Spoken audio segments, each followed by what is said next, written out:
I prefer the coffee.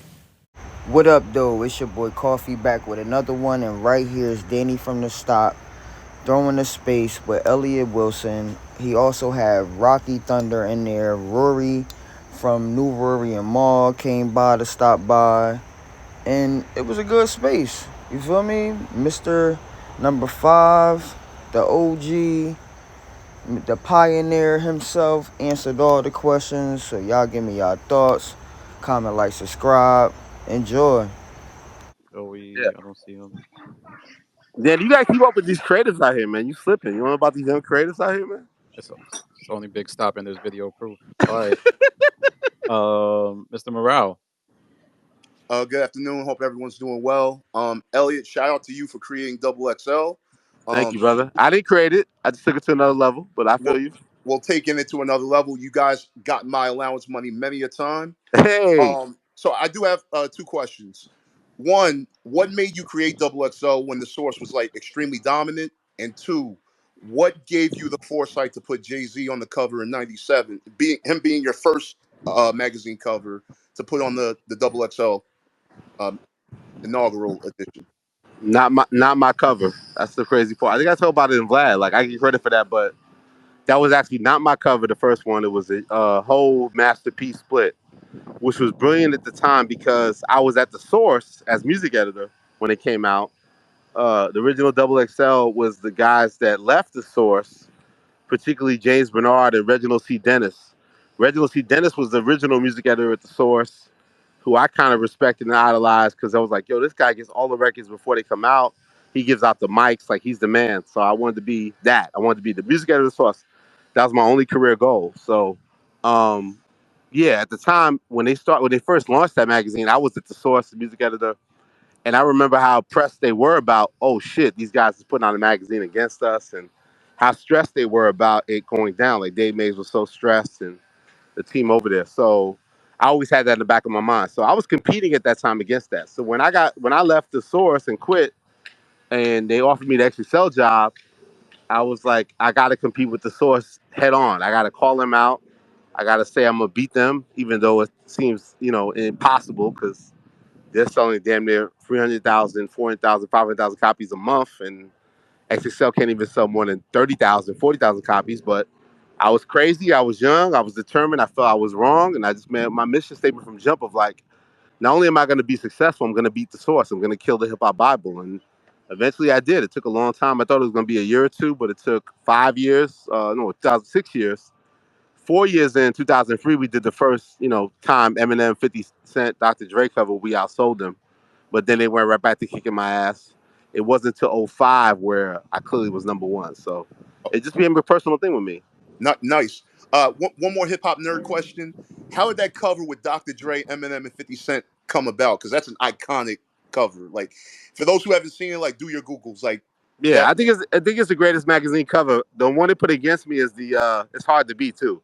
The Vibe Death Row cover. That's hard to beat, but I still would compete with that. But we gotta thank Noah Callahan Bever, who is back at Complex. Shout out to him. He's on a yacht right now with fucking Dwayne Wade and his wife, and Dwayne Wade, Gabrielle Union, and his wife. That's how he stunts out here. Shout out NCB. No wonder Joe Uh, hates him. no, he loves him again. He shouted him out. Nah, he be talking He about shouted Noah him like he's out. a Klansman or some shit. Noah's the one. Noah's the And one the that white started the people everyday at struggle. Complex.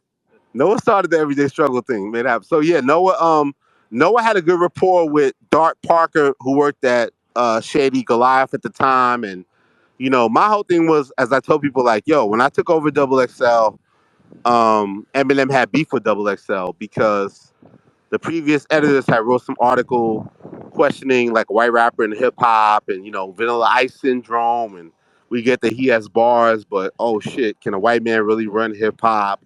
We're not comfortable with that. It was very like racist type shit. So when I took over, I knew my play was, you know what? I need to squash beef with Eminem. I know he has a loyalty to the source because I was there when we gave him the unsigned hype. Riggs Morales gave me unsigned hype, who ended up being A&R at Shady Aftermath. He's at Def Jam right now. Atlantic Records before that, one of the best A&Rs in the business. So I was like, I got to squash beef with Eminem. And then Eminem told me, fuck y'all. He wasn't trying to do it. I had a whole idea to like do my first issue where he takes over the magazine and rips the cover in front of the magazine, all that type of shit. Paul and him weren't having it, and then I did an illustration in the first issue that was really horrible, and that's what he talks about in Marshall Mathers' song and dissed me on that. So yeah, it was determined to like squash that beef with Eminem. And then at the time, what happened in my favor was we were very supportive of 50 Cent at the time when he was the mixtape king. Chris X, shout out to Chris X, Haitian brother out here. He was cool with Shaw Money. We did this huge profile on Chris X. Did a whole huge profile on 50 Cent that Chris X wrote during the mixtape era. And then come to find out he signs with Eminem, Shady Aftermath. And I'm like, oh shit, is he gonna cut us off? Because we've had this before where artists are cool with us, but then their relationship changes with us and they can't fuck with us. And I was like, I was meeting Paul Rosenberg to just try to get a 50 Cent cover. And then he told me, yo, did you hear Pull Your Skirt Up, Benzino? I was like, what are you talking about? So the night before our meeting, DJ Clue had played a Benzino record called Pull Your Skirt Up that dissed Eminem. So Paul's like, do you want to do a Dr. Dre Eminem 50 Cent cover? I'm like, yo, this guy's fucking with me. Like, of course. I was like, so then we worked it out. That's how it happened. I wanted just a 50 Cent cover. Paul offered that because of the conflict that Benzino had stepped out and started dissing them. And that led to the whole battle. It led to like, Interscope pulling their ads from them, giving media.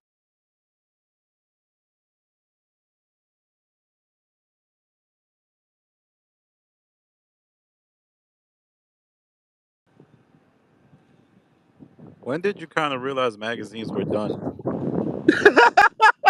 I was the last to accept it. I got fired before that. I got fired Mm. before it happened because I was still selling magazines when I got fired. So I didn't understand it really was going to go that way. So now I look like I'm ahead of the curve. That I was like, oh, you went to the blog shit and digital with the right time because the magazines were dead. But no, Is I got forced out and fired. That's what I was. I was ahead of the curve by accident. You know. there any chance that magazines can make a comeback, Elliot? I don't think with the old school formula, Rocky, like the whole coming out monthly, which was the whole bread and butter. I think Mhm. you could build a brand and put out magazines as a complement to your brand, maybe quarterly, like every 4 months, 3 to 4 Right, months. right, But the whole cycle that we could only be successful if we came out monthly and built that sort of cycle. Come out at least 10 times a year, like do a double issue at the end of the year, because nobody comes out in January back then or February. So that old cycle has to change per se. But I think it's kind of like music videos. Like I see all day today, like, oh my God, ASAP Rocky, he makes the most amazing videos. But then think about it. There's no platform to showcase videos anymore, right? Y'all killed the 106 in right. Parks and the Hmm. TRL. So we're praising this guy for making great videos still, but there's no platform that really celebrates the quality of his videos. So it's a Right. weird dynamic. So I think yeah, magazines is a part of what the brand has to be, but I think it can't be the same like the old school model that we built success on was sort of like this like monthly cycle of things. That was the whole thing. Like I told a story like Dennis Page was like, the publisher was like, yo, I'll give you $5,000 a month if you can get this shit out every 30 days by this date. And I was like, oh shit, okay, great. I love another 5K in my account. Thank you. Right. But I was like, no. But I was like, you know what? Then I thought about it and I was like, yo, it's not about that. Cause like, let's say I could get Hove or somebody last minute. Like, I don't want to be held to a certain date per month to get the bag. I want to put out the best magazine to get the bag. So Right. pay, Right. pay me for performance. So pay me if like, okay, what is a successful issue? And he told me 40%. If you sell 40%, that's a successful issue. So I'm like, all right, so give me 5K if I sell 40%. So that was my goal. So I tried to sell 40%. A lot of times I did it. So I give my little 5K and treat the staff to like, iPods and DVD players and buy Cristal bottles and shit because I want everybody to feel like we running shit, even though we're like the underdog and we're not even close to these motherfuckers really. But I wanted to build kind of a championship culture to my shit, to make people believe. So that's what it was. So I didn't want to be holding to dates. I wanted to be holding to performance more so. Makes sense. Makes sense. It's kind of interesting because I feel like a yearly magazine would probably be a big deal now because I feel like artists are starving to have a front page I magazine. personally would love it. Yeah, Yeah. there's nothing like that look of seeing your face or your body, you on the front page of Something something that grab. tangible, something you could hold. Yeah, And I think just tangible. for Yeah. nostalgia purposes, I think it's a great time to revisit it. So we might have to do lunch, Elliot. Okay, but here's the. I I want appreciate that, Rock. 50%. We Go did ahead. lunch, Rock. I remember back in the day. We got to You talk get a about good that. lunch. But we got to talk about Up Rocks does that, right? The company I'm at now, they do like a periodical magazine. So Here's the thing. I don't know if I told people Big Sean's gonna be the cover of it. I'm gonna do the cover story on Big Sean. So that's gonna come out, and there'll be a physical component that you could buy the Up Rocks magazine or get the copy of the Up Rocks magazine with Big Sean on the cover. So bringing that feeling back a little bit, you know. That's so. Yeah. All right, cool, cool. Destiny, you had your hand up for a while. My bad. Hey guys, hey Danny, hi Elliot, and Hey, everyone. I'm Destiny. I'm from Queens, just like you, Elliot. Queens. Yes, Yes. Woodside Queens. Um, Woodside. You know where Woodside Projects is? no, I mean, but I know where I know around. I don't be over there. I'm in Jamaica, So, Yeah, um, y'all don't like me. Southside, Woodside. We have beef out sometimes. Rory knows. I'm It's tough dead. out here. But okay, so you know who else is from Queens? Who else? Talk to me. Nicki Minaj. Hello, Southside. So, so I Southside. so I create content on female rap. So I have two questions for you. Um, Okay, let's do it. so you've addressed the Kai Cenat situation several times, so I don't necessarily want to get through that. But I do want to know, like, in when you did address it, you apologized to Kai Cenat and his family, but you made it clear that you didn't want to apologize to Nikki. So I'm trying to figure out, like, I love the work that you guys have done together, the conversations that you've had, and I'm just trying to figure out, like, what is the breakdown in communication? Like, where did you guys go wrong? I don't know. I mean, that we have to talk about that on her end too. I felt like we was always cool, and I felt like when she spazzed out on me with the whole crashed out on me and with the IG, I didn't understand where a lot of this resentment came. So, but I do owe her an apology. I think I said it on another platform, but like that was wrong to like single out and not apologize to her. Like I should apologize to her. So she deserves an apology. Again, everybody loves the Elliott Wilson apologies, but here it goes. Yeah, like I do respect Onika. I think she's the greatest female rapper of all time. You know, where it went left, I don't know. I'm here to try to figure it out or try to fix it. I think she's still the best. She's going on tour again. She's the queen. Like I get it. So I don't know. I don't know where we went up. The whole Cox and Not shit was like, in real time, this whole battle to me of like there has to be a place for what I do, not just about we got to praise all these streamers because they have a big audience and like just do that. Like I'm here to bring journalism to the game and provide a balance. And yeah, I crashed out and jumped out, and I was wrong for that. But my intentions are just to show like hip hop journalism has to have a balance. I get these streamers are popular, and there's a big audience, and that's why you want to do these platforms. But let's not act like once that line gets crossed, they're not media platforms. And then once they're media platforms, we are competing with each other, and that's just Mhm. the reality. I wanted a Nicki Minaj interview, just like Kai and I wanted a Nicki Minaj sit down at his house. So And I truly hope that you get it, or somebody does, because we love a real conversation, about some real stuff. But and I appreciate, like, that apology. So I really do hope that she hears it. Now, my other question is a little bit related, but not really. So it's like, can you please shed some light on the alleged issues between Nicki Minaj and Rock Nation? Is there any underlying issues between her and Jay-Z and Beyonce? Like, I think a lot of people are confused about that and wanting some more context. yeah, I'm not aware of the specifics of what her gripe is per se. I feel like she has been critical of the situation. I feel like sometimes she may feel that because I'm cool with Jay Z and Meg is Rock Nation that we sort of like been some force behind pushing Meg, and that's not a reality. Like that's not true. So I honestly don't know where it's at. I just think she's super competitive and wants to be number one in the game. She is number one in the game, and she could feel like just like Drake that the industry is against her. So where that stands from officially, I don't know. I just know I don't have any agenda all day to be like, let me push Meg's picture on my Instagram to make Meg bigger than Nikki. I feel like Nikki's still number one in the space right now. She's still the GOAT. I think Meg is super successful and super talented, and I love Cardi. I think Cardi's dope too. And like I could applaud and support all these women at one time, and I feel like I got to take a side. Shout out to all the Barbs. I respect y'all, but I don't got to take a side. I still think I Nicki's number one, but Yeah, I'm not trying to act like I can't support a Cardi or a Meg. You know. facts, and I agree. And as long as you can recognize that she's number one and the best to do it, we on the same page.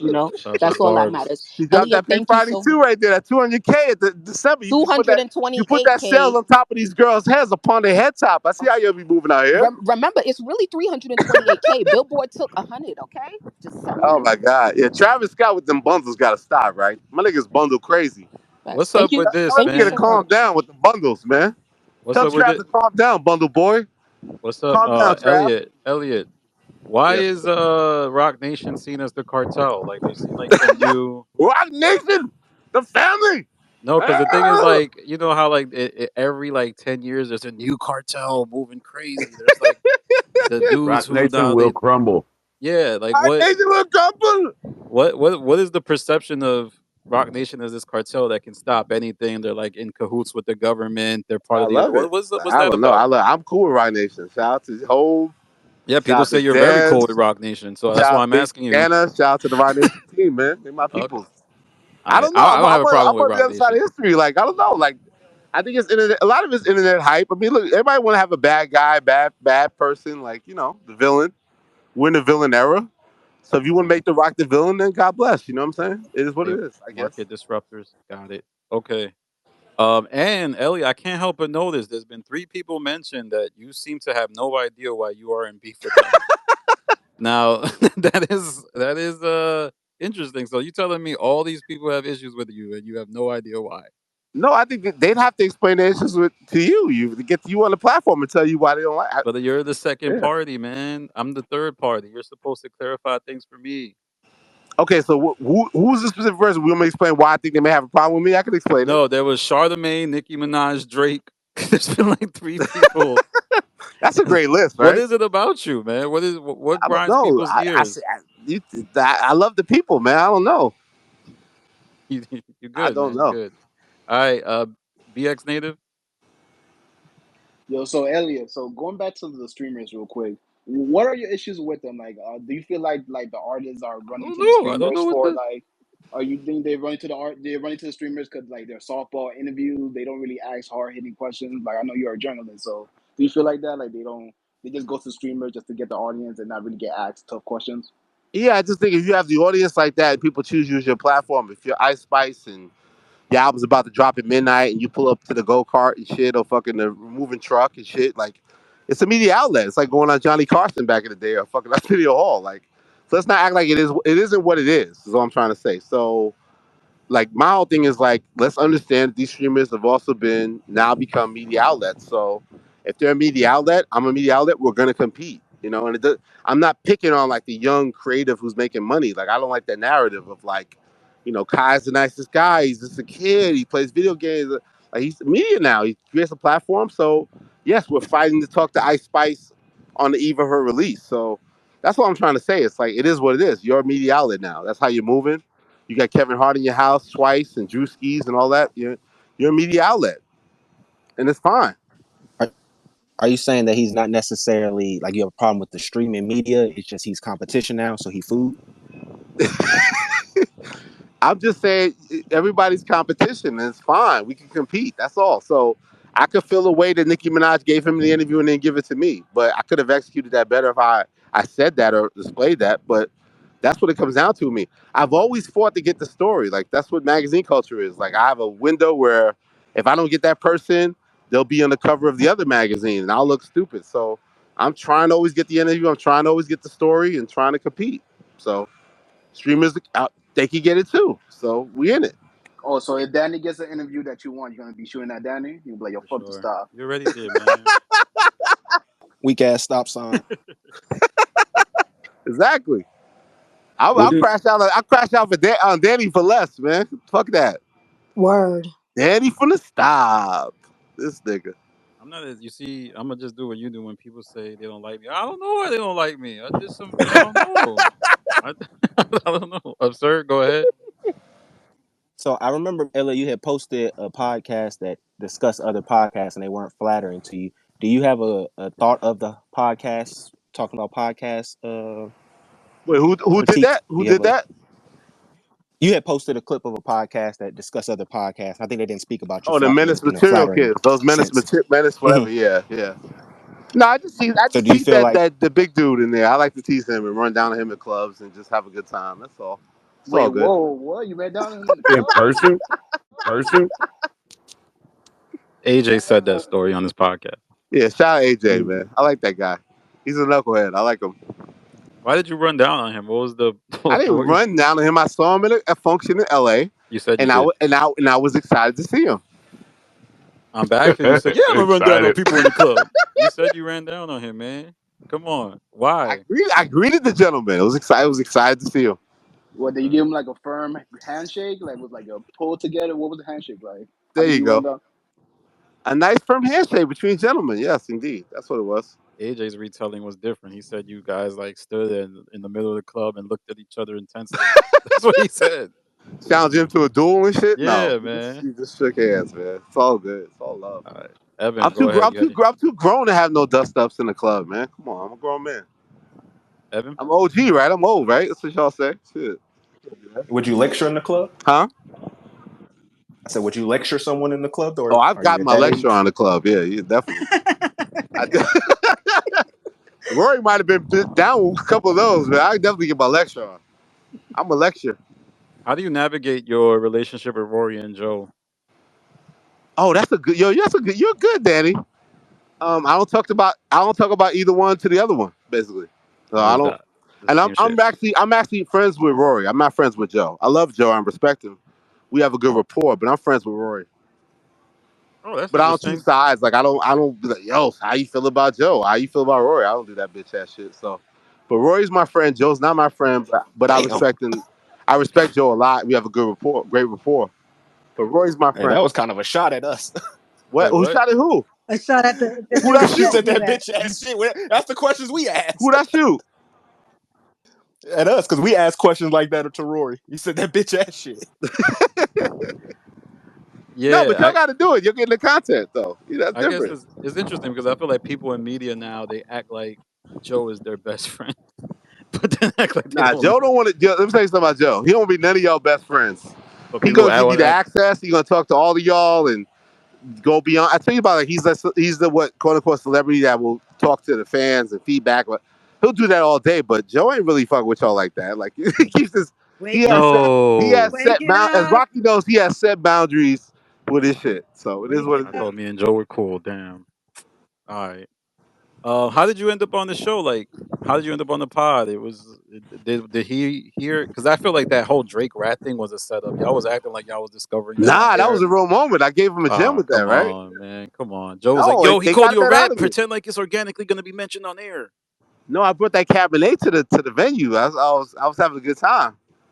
So Okay. it Elliot, came Elliot, out. why did the rat emoji bother you so much? I understand from an OG perspective, That but shit was jarring, Rocky. Like, how you gonna send a nigga a record of red emoji? Like, I don't. I'm still mad. Like, the fuck is that? Like, nigga, what? Like, I feel you. what am I ratting on? Like, I'm not. First of all, I'm not a rat. I'm a high character motherfucker. I couldn't have been in this game this long without being a sucker. So, what am I ratting about? It felt like, okay, you're on this shit where you're like everybody's against you, and now you even including me that I'm against you. Like, your 20v1 fantasies and everybody's in the industry is against you. So, you think I'm with Kendrick in the studio and hyping him up to make records against you or whatever the fuck you think. It's just like the line just got crossed to me. I'm like, I don't. It took me a while to process it, but yeah, that I don't like that shit. I never had nobody send me like a fucking foul emoji to me. Like I don't. Especially from our generation. Being called a rat or a thief is like two Yeah, of the worst things you can call a man. exactly. Yeah, Yeah. I'm an I knew OG. it, We're or a grown. snake. I Yeah. knew it Yeah. was I knew it was you, Big. Fredo. All right. All right. Evan, go ahead. Go ahead, Evan.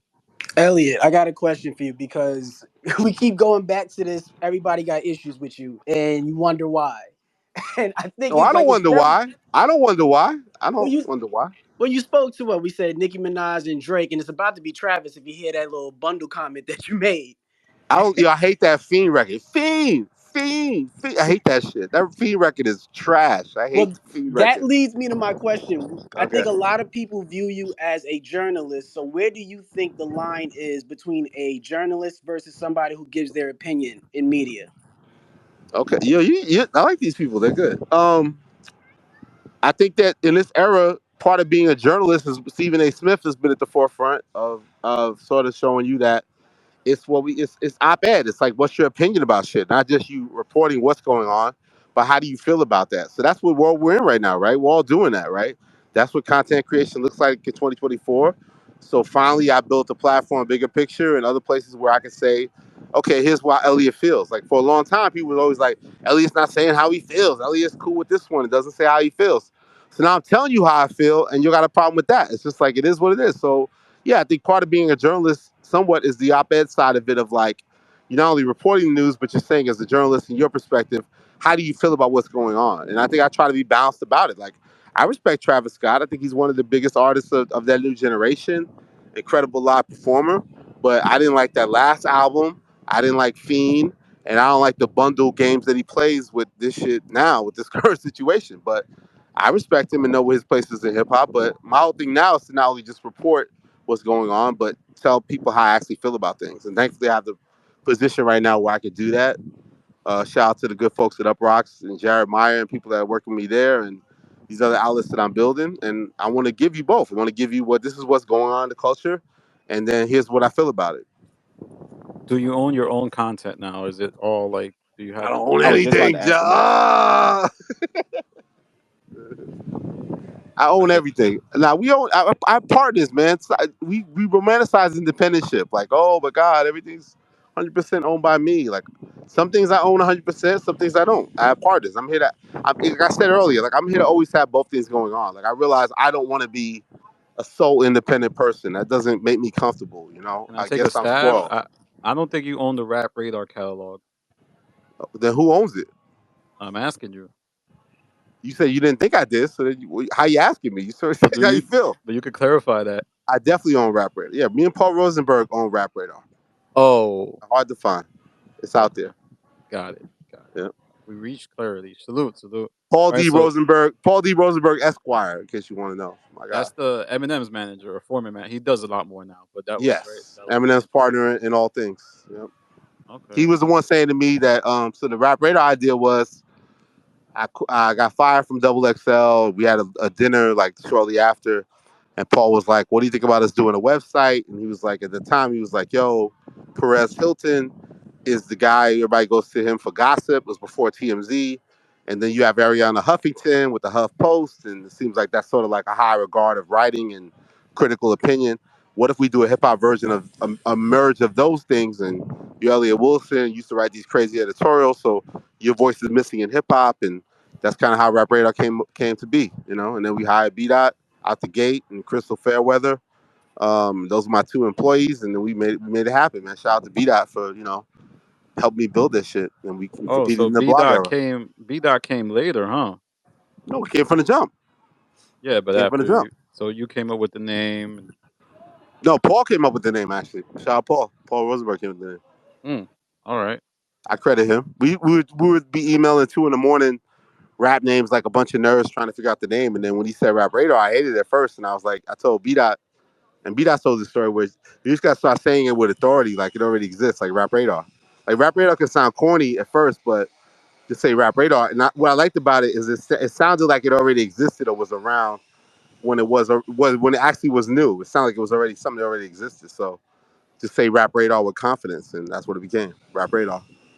got it. All right, we got Joey with your handle. What's up? Joey, what's up, Joey? What's good, everybody? My name is Joey. I'm not really a media person or anything. I literally just started making content on Twitter, and that's how I have a little bit of a following. But, anyways, I'm a fan of a lot of you guys in here, and Elliot, I just was curious. You have the Bigger Picture podcast now, and first of all, I love the show. It's like super entertaining, and every Saturday morning I'm watching that shit. Thank you, brother. But as far as like rap, you have this, you have the Elliott Wilson experience, Rap Radar. Is there any chance that it like comes back in the future, or are you just like so busy right now that that's not a priority? No, I was saying earlier, like that's the plan. I think me and B Dot are still, tag team champions of what we do. We had a situation that fell through, so that's delayed us a little bit. But I feel like we've had a lot of stop and goes with the brand through the years. But I wouldn't count us out, man. I know what we do together is special, and certain level of high level interview nobody else is going to get unless we come together and do it. So I'm open to it. I hope we can make something happen real soon and come back strong. Don't For count us sure. out, man. Don't count us out, man. Never, never. And then one more question. I going back to the streamer situation, like there's obviously a generational divide, I think, between Gen Z's like they love their streamers, and I think Yep. it's an older audience that likes like traditional media, and I would say more like pure journalism, which I think there's space for both in the industry. So like how do you bridge that generational divide, or is it a situation where you don't even try to reach a younger audience and you're just like nah, I got who I got, and like that's who I'm gonna cater towards. No, I think I got to definitely reach the younger generation and show them, like you said, that there's that balance, right? Like I'm not trying to do what y'all doing. I'm not trying to, do it, stream out the gate in my house. And I understand you guys have built that through years of hard work and built an audience. So it's 90,000, 100,000 people watching your live broadcast didn't come overnight. So I respect it. I just want to show that this is what I do and understand that there's a whole generation that doesn't even know who I am. So I'm not resting on any past accolades or laurels and shit. I'm just trying to show, hey, check out my interview with Cash Cobain. Check out the bigger picture on Saturday. Like we're talking about what's going on in the culture. Like, just put myself out there, do stuff like this because this is a community right here. It's like I don't expect everybody listening right now to know who I am. I'm not trying to rest on all the great shit I did in the past. I'm out here trying to create content daily, regularly on social media. And now I have a platform where you'll get this podcast on Thursday, Elliott Wilson Experience. You're gonna get bigger picture on Saturdays, and check me out. Let me know if the shit's good or not. Like tap in. So that's what I can do, and I'm gonna try to do that for real. Real quick, Elliot, who are the next generation of like hip hop journalists that you're kind of keeping your eye on, that you watch, you go to, that you're seeing like, all right, they got it, they're up next? I'm gonna give you exclusive. I'm gonna do a list of that. I'm gonna do a list of that for much as we were going crazy about the complex list, which I help personally like really galvanize interest. I want to do that. I want to do a list of like the rising media personalities. So I'm gonna do that soon and put it out on the Up Rocks Hip Hop DX. But yeah, I mean, the short answer is my biggest bias is Jeremy Hecht, who works with me for the bigger picture. I think he's dope, white dude in the game, real student of the game. So he's my favorite personally because I'm biased. But outside of that, I am gonna do a list of where I tell you who I really feel like are the top 20, like really out here making noise.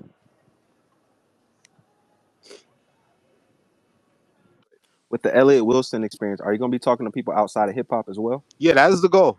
I got certain relationships like Jamal Crawford. I'm really cool with, and I saw DeMar DeRozan at the infamous Kendrick Lamar video shoot. He showed me love. So yeah, I want to do that. Like that would have been a challenge in my life. I've interviewed pretty much, as you guys know, hip hop's elite. So I want to show more that range, right? I want to talk to sports people, the Kevin Harts and Dave Chappelle's, and expand the brand that way. And I haven't really been able to really hone into that yet, but that is definitely a goal of mine. Show the range because to me those are still hip hop conversations. All these people that anybody I talk to, even if it isn't necessarily a musician or rapper, it's related to hip hop culture, the relevancy to hip hop culture. So, yeah, that is my goal to expand further. So you was at the Not Like Us You have video shoot? Yeah, you know about that, man. Kendrick dabbed me up, called me a rat, man. Come on, you know about Okay. that, Danny. All right. Elliot, how do you gauge who you're willing to sit down with when there's so many beefs and so many intersections between people? Like for instance, you just mentioned D Rose and Danny put a thumbs down because he's. But how do you get? Wait, I couldn't hear Yeah, I what she missed that. said. You put a thumbs down at DeMar DeRozan? yeah. Uh, No, I put it at the Not Like Us, man. That was grimy. How you gonna do Drake like that, showing up to that? Same thing. But let's say your friends, like just for example, you're cool with Rory, but then oh God, not trying to wake it up. Mouse is in here. How do you gauge who you would sit down with when there's people that you're affiliated with or are fans of, and one has issue with the other? I mean, I probably wouldn't talk about it, like honestly, unless it was worth something recent that had happened. So Mm. I kind of keep those things separate. I'm not here to, I'm not here to go. I'm not here for the got it moment per se, right? Like I remember, like a lot of times, even with the Crown interview, like I did a live interviews. It's like I thought about that. Like I could say something crazy, and then the artist get pissed and walked off the stage, and I'd have this great viral moment. Everybody, oh shit, remember this? Like, oh, this person walked off the stage, but no, I'm here to try to like. I respect if you come to my platform. I mean, the first part is I'm in a blessed position where I used to be like, oh my god, I don't know how like Rocky, like the whole serious shit where it's like Hmm. you got to do a show and you got to interview all these people and it's just like I don't have the bandwidth to like talk to somebody I don't care about, right, in any kind of way, right? So like coming up in the last 15 minutes, I got to talk to this comedian. Like I'm blessed to only talk to people that I want to talk to. Talk to you. um, and like I'm gonna keep doing that. And at the end of the day, I do respect that you've been on you are on my platform. So I'm not necessarily trying to make you uncomfortable. I'm gonna ask you the tough questions that are relevant, but I'm not trying to hear. I'm not trying to have a moment, a got you So you moment don't per se. necessarily inherit friends beef. Say it It's your again. business. Everybody don't have to be friends. That's the whole point. Like I get it. Like Yeah. Everybody don't have to be cool. Like it's That's the like part of journalism, right? Not being non-biased and just getting to the story. yeah, Yeah, it's like politics. Like we don't have to all agree about these things. I just think that we have to respect each other and have a proper discourse about things. But we don't have to all be friends and shit. It's just that's a fallacy. It's fake.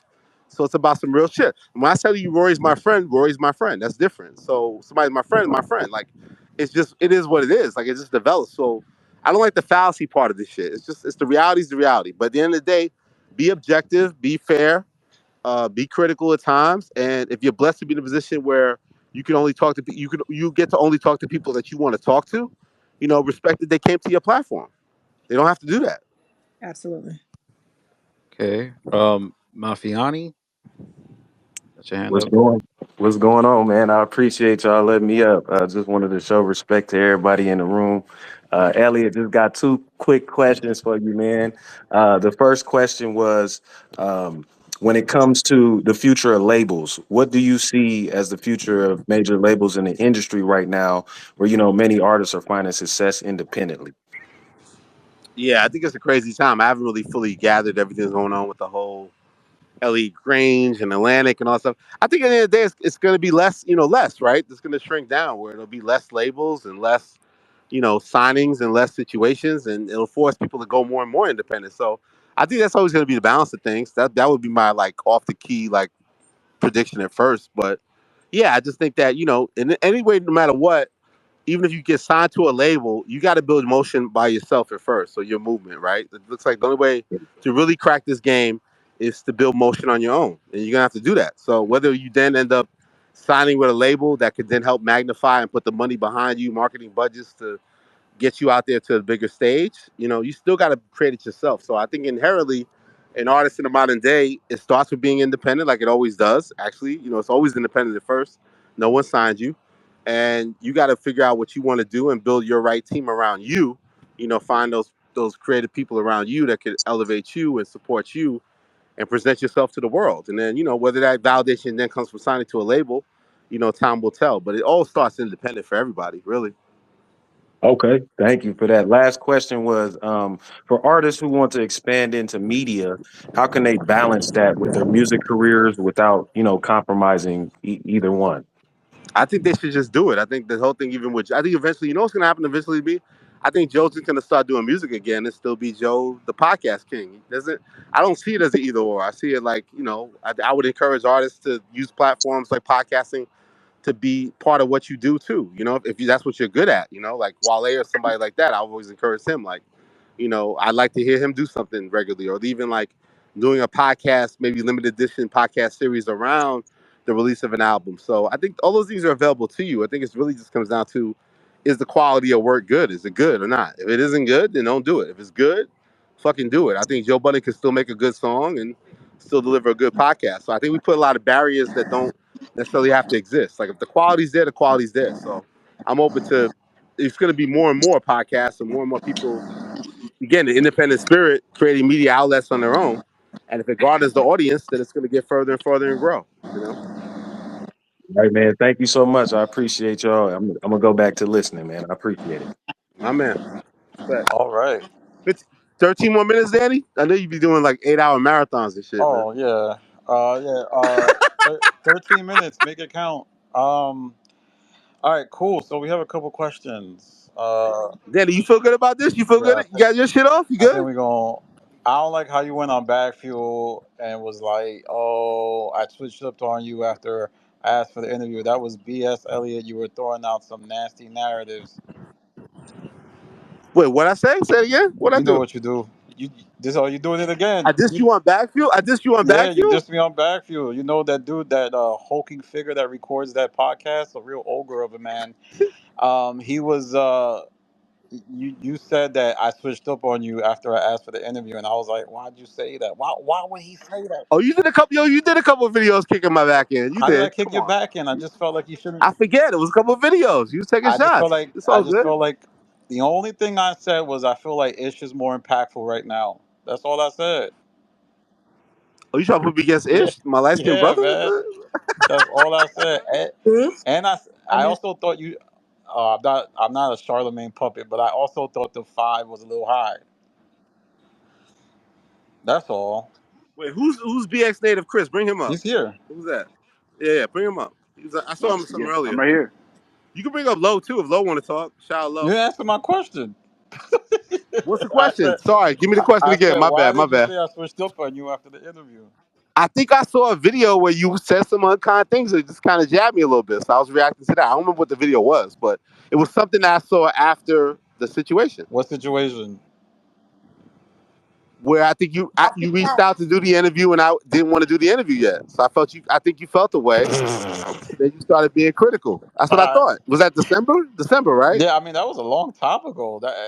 Everybody was kicking my back. That was when the Castanet shit. Everybody was kicking my back in December. That was the whole Castanet Nikki Nah, man, shit. I did not switch up on you. Those were my natural thoughts, man. Anyway, Yo, you just did a video that said I tried to break up the Joe Budden podcast. I I saw did that feel one. You like you said did. me and Rory I went to feel like lunch. I feel like you used the rock sign to cause the wedge between everybody, man. Yeah, you love to document the biggest breakup in podcast history, the Joe Budden Rory Maul breakup, and now you're trying to say I was the first evil force that caused the problem. Yeah, man, you were Steve Stout. Alright, alright. Let me see if anybody else want to. Julian, you up here, man? I know you requested to come up. I don't know if you have anything. Julian, what's up, Julian? I guess Julian. That's my guy. Why is he? Has he got the beard back? Is he growing the beard back? Is it back? Yes, he does have the beard in his picture. There I'll we take go. Julian down then because you're not saying that. Oh shit, my bad. Okay, what's up? I was Real damn. I shit. was not listening. My bad. No, I actually just shaved the beard last week. That's the only Yeah, I part got I to go on the caught. Rory Maul. Yo, Maul doesn't love guests, but I got to go on the Rory Maul podcast, man. If y'all let me come up there, promote my shit, please, More than I think gentlemen. welcome. I'm gonna All keep right, the thank beard you, low. thank you, brother Rory. Wait, I'm sorry, Julian. We'll check about your beard later. But Rory, you're saying that Elliot is actually allowed on the pod? Yeah, Bye, Elliot's Elliot. allowed on the pod. I only did the Made in America activation. I never officially been on the That shit pod wasn't a in real terms of pod. like. Yeah. That's not a real Uh, pod. Yeah, that was a fun moment, but it wasn't a proper episode. yeah. We You did have threw your fun though. ass in That a was a hot cool ass crossover. trailer. Yeah. What would y'all talk So about? yeah. Can we forecast what are some of the things y'all would discuss, man? Let's talk. Let's tease it. Julian's beard. Who's that? Coffee?